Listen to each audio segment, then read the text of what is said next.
Halo teman-teman, selamat datang kembali di episode 7 part 2 Matahari karya Terelie. Langsung saja ke ceritanya. Halo Ali, Ra, Mama Seli menyapa ramah. Kapsul terasa sesak diisi 5 orang. Selamat malam Tante, aku balas menyapa. Mama Seli menatap ruangan kapsul, berdecak pelan. Seli sering cerita tentang betapa jeniusnya kamu, Ali. Tapi kapsul perak ini, kamu yang membuatnya. Ali mengangguk. Ini hebat sekali, Mama Seli memuji. Ali mengusap rambutnya yang berantakan, terlihat senang dipuji. Jangan sampai benda ini diketahui agen rahasia, Ali, Papa Seli menyela. Kami semua menoleh. Kenapa, Om? Tanya Ali antusias. Kapsul ini bisa-bisa disita oleh mereka, dijadikan senjata rahasia. Itu maksud Om. Mama Seli tertawa. Papa Seli hanya bergurau, dia terlalu sering menonton film aksi, abaikan saja. Kenapa kalian datang malam-malam? Ada apa? Seli bertanya. Aku menemukan lorong kuno itu, Seli. Ali mengetuk tombol panel, peta 3 dimensi itu kembali muncul. Lorong kuno apa? Mama Seli bertanya. Tertarik? Dia memang tidak bisa mengeluarkan petir seperti Seli, tapi masih mewarisi cerita-cerita lama dari klan leluhurnya. Klan Matahari. Lorong yang menuju klan Bintang, Tante, Ali menjawab mantap. Klan Bintang? Kamu tidak bergurau?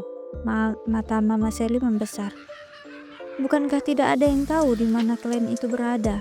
Tidak ada satupun kisah yang pernah Tante dengar tentang klan Bintang.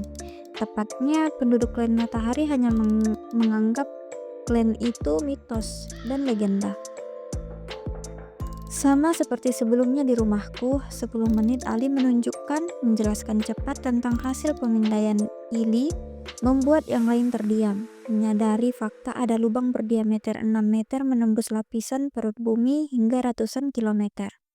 Bukan sesuatu yang mudah dicerna akal sehat, apalagi membayangkan cabang-cabang lorong itu terus melintasi kerak bumi. Ujungnya kemudian tiba di kota atau tempat peradaban klan Bintang berada. Ada miliaran penduduk bumi, bagaimana mereka tidak tahu ada lorong-lorong tersebut selama ini? Setelah penjelasan Ali, kami pindah ke teras. Mama Seli yang menawarkan agar pembicaraan dilanjutkan di sana. Mama tidak keberatan jika Seli hendak pergi ke sana. Mama Seli meletakkan gelas minuman dan piring kue-kue di atas meja.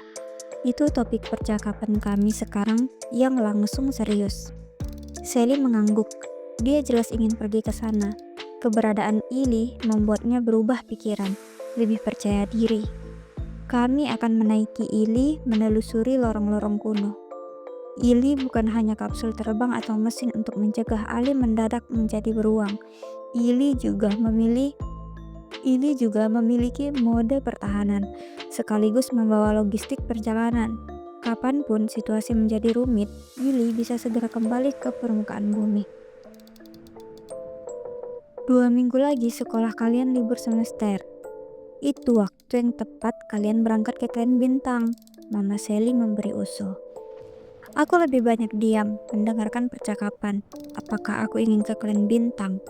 Seandainya aku pun tidak mau, tapi dengan fakta Ali dan Seli pergi, aku jadi harus ikut pergi.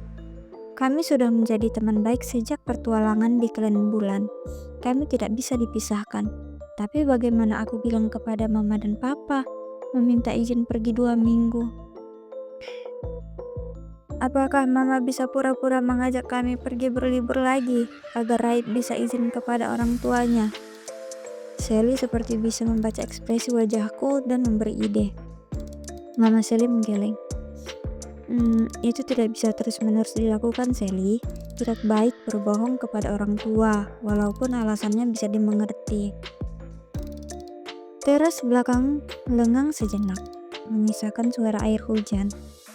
Kapsul perak masih mengambang setengah meter di atas halaman rumput. Lampu kuning keemasan berpendar-pendar terkena butir air hujan. Kamu belum memberitahu orang tuamu, Rah, bahwa kamu sudah tahu kamu bukan anak kandung mereka. Mama Sally menatapku tersenyum. Aku menggeleng patah-patah. Kamu harus melakukannya lebih cepat, lebih baik. Aku menunduk. Masalah ini memang berat sekali disampaikan. Tapi sekali dilakukan, sisanya menjadi ringan. Ra, percayalah. Mama Sally menyentuh lenganku. Tante dulu juga susah payah bilang kepada Papa Sally tentang leluhur tante, hingga kami menikah. Tante takut responsnya cemas jika Papa Sally menjauh. Hubungan kami berantakan. Tapi hari ini Papa Sally bahkan ingin liburan ke Klan Matahari jika portal antar klan dibuka secara resmi untuk semua orang. Dia ingin berkunjung ke sana. Mama Sally tertawa renyah. Aku mengusap rambutku. Tapi itu tetap tidak akan mudah. Bagaimana jika mama berteriak histeris? Bagaimana jika mama sedih berkepanjangan? 16 tahun aku dibesarkan, tiba-tiba aku menanyakan siapa orang tua kandungku. Apalagi jika mama tahu aku bisa menghilang. Tanganku bisa mengeluarkan pukulan berdentum dengan guguran salju. Itu tidak sama dengan bilang ke mama bahwa aku dihukum di sekolah. Kali ini kamu harus bilang yang sebenarnya, Rah. Tidak perlu berbohong minta izin untuk pergi ke Klan Bintang. Bilang pada orang tuamu bahwa kamu sudah tahu siapa leluhurmu yang sebenarnya. Jelaskan tentang dunia paralel kepada mereka. Ceritakan petualangan di klan lain, semuanya. Mereka berhak tahu kamu spesial, Rah. Sally dan Ali juga spesial. Kalian remaja yang istimewa, berasal dari 3 klan berbeda. Tante sebenarnya cemas dengan perjalanan kalian ke Klan Bintang. Tapi jika ada yang berhak untuk pergi ke sana, itu adalah kalian. Aku menatap halaman rumput. Samar, telingaku bisa menangkap suara-suara super kecil di sana. Cacing yang bergerak lembut menembus tanah. Semut-semut yang meringkuk di sarangnya yang lembab karena khawatir air hujan akan masuk. Entahlah. Mungkin Mama Sally benar, aku harus segera bilang kepada Mama dan Papa, apapun risikonya. Baik, ini dia teman-teman, episode 7 part 2. Untuk sekarang sampai di sini dulu, dan sampai jumpa di episode 8. Dadah, jangan lupa like, comment, dan subscribe.